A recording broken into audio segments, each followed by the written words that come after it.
Hello and welcome to Senator Mike Nos' Capitol Report. I'm your host Kendall Wingrove, and this is the first episode of the program. Welcome, Senator Nofs. Well, thank you, Kendall. Thanks for having me. Glad to have this opportunity to talk with you, and we're going to spend some of the show letting our viewers get to know you a little bit. Certainly you're a well-known figure in Jackson and Calhoun counties, but there might be some new viewers tuning in. We'll kind of get them acquainted with you and where you want to go in the Michigan Senate. Yeah, I can tell you a little bit, let people know a little bit about my past stuff. I grew up in Battle Creek and went to Battle Creek Public Schools, graduated there in the early 70s and went on to Kellogg Community College, got my associate's degree in criminal justice, and then went and got a job. Started working with the City of Battle Creek Police Department, and then went to the Marshall City Police Department, and then went to the Calhoun County Sheriff's Department. This is over a span of several years, so it wasn't like I couldn't keep a job.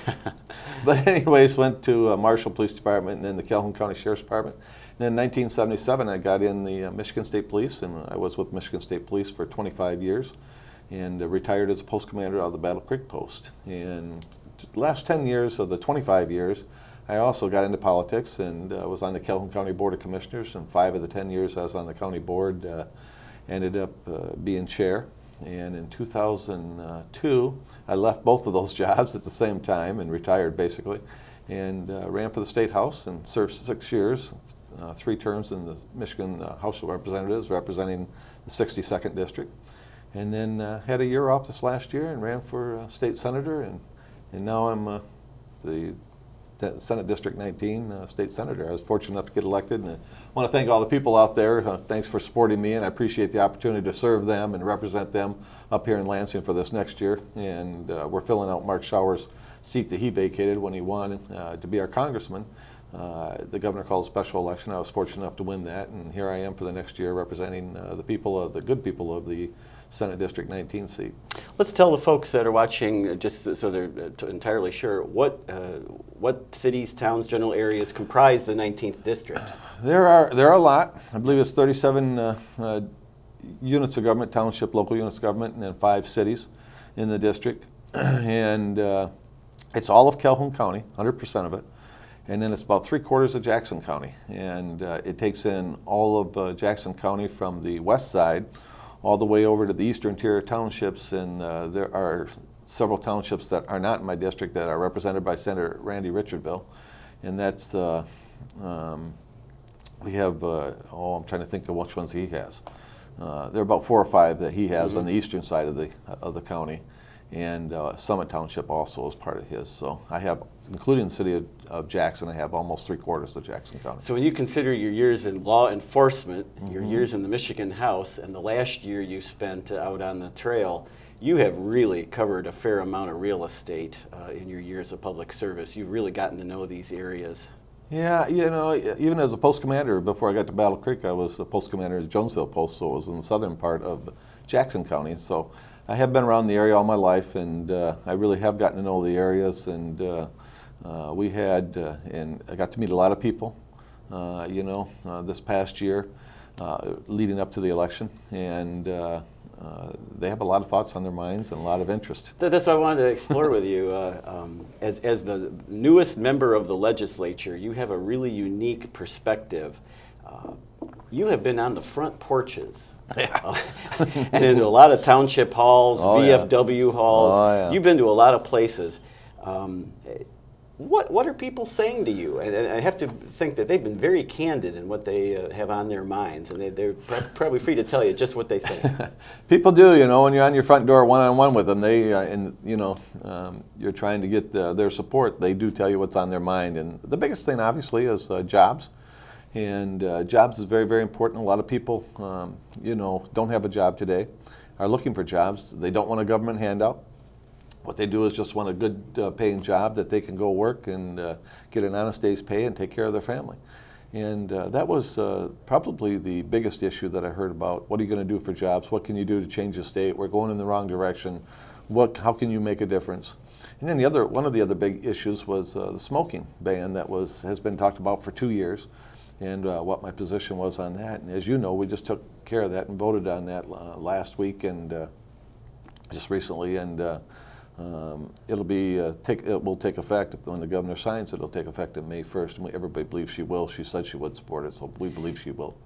And what people said on their front porches had a real impact on you, especially regarding that issue. Yeah, because 2 years ago when I was in the House, I'm a firm believer of individual rights, and especially property owners, and I really get tight when we talk about our homes and our personal property. I don't think the government should be involved anyway, unless you are hurting somebody or someone, you're hurting the community or whatever. Then obviously you have to have some protection issues there. But generally, I think government should stay out of off our property and out of our lives.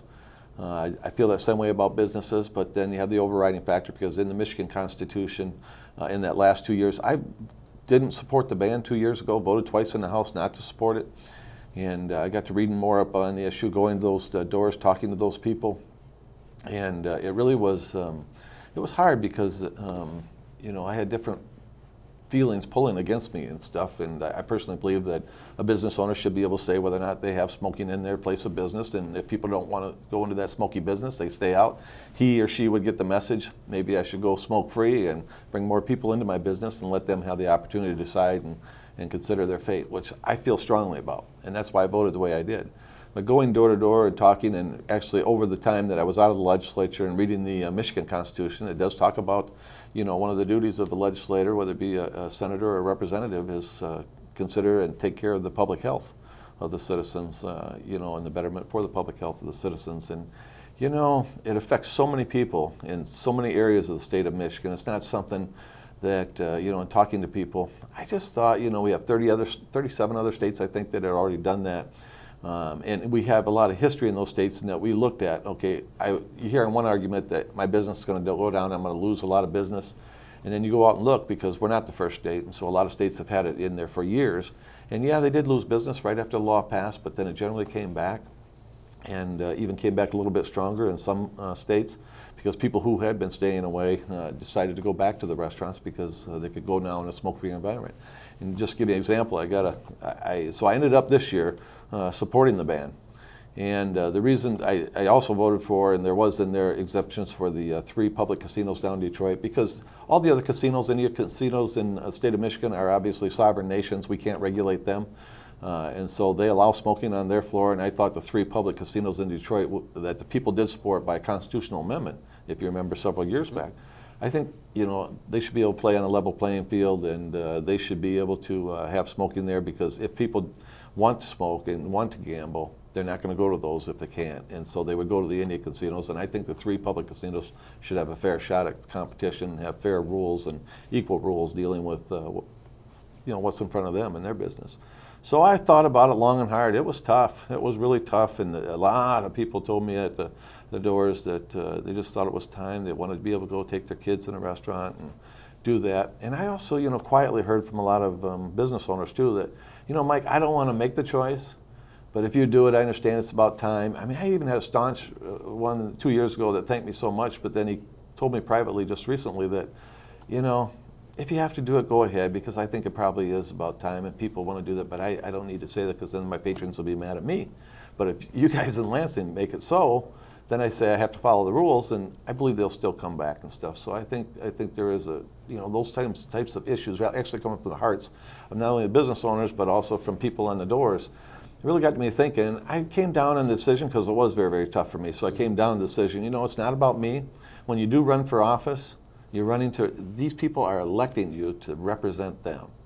And you may have the personal belief of something, and I have a lot of history with experience being an older gentleman, so you know I've been around the block once or twice, and you know if something's really bad, then obviously you wouldn't support it. But when you got an issue like that where there are 2 basic interests that, you know, are pretty big interests, and you have some personal beliefs over here, but you have the interest of the individuals that you're representing over here, and most of them are telling you, you know, this is what we want you, we want you to vote.